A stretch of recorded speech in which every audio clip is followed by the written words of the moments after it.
নমস্কার। শুরু করছি আজকের আলোচনা। যুবক হরিনাথ পরবর্তীকালে স্বামী তুরীয়ানন্দ মহারাজ একবার শ্রীরামকৃষ্ণকে প্রশ্ন করেছিলেন, মশাই, কামটা একেবারে যায় কি করে? উত্তরে শ্রীরামকৃষ্ণ বলেছিলেন, যাবে কেন রে, মোড় ফিরিয়ে দে না। এতে হরিনাথ বুঝতে পেরেছিলেন কাম জয় করার উপায় কেবল এই মহাশত্রুর বিরুদ্ধে প্রত্যক্ষ সংগ্রামে লিপ্ত হওয়া নয়। এর জন্য প্রয়োজন মনকে ঈশ্বরমুখী করা। মন একান্তভাবে ঈশ্বরমুখী হলে আর চেষ্টা করে তাকে নিচু ভাব থেকে দূরে সরিয়ে রাখার প্রয়োজন হয় না।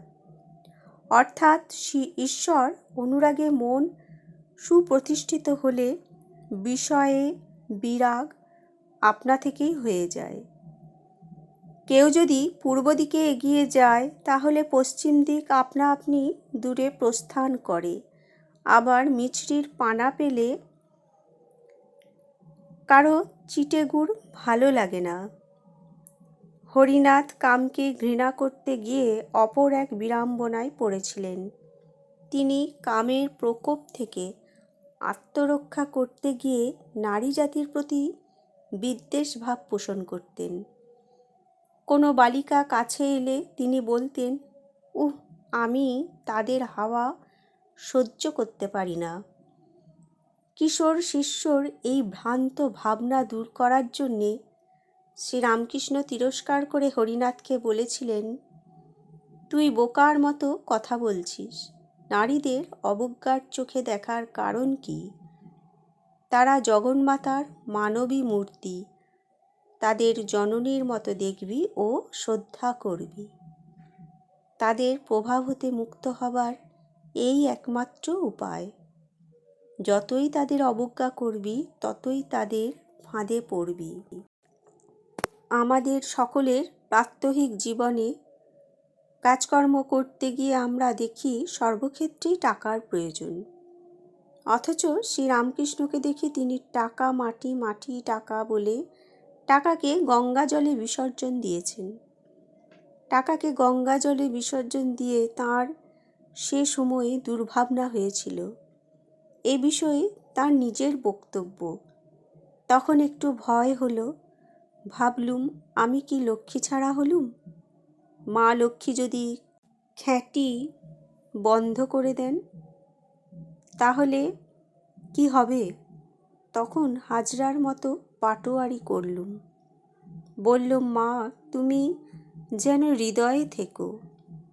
আপাত কৌতুকের আড়ালে এটি বর্তমান যুগের মানুষের প্রতি শ্রীরামকৃষ্ণের এক অতি মূল্যবান শিক্ষা।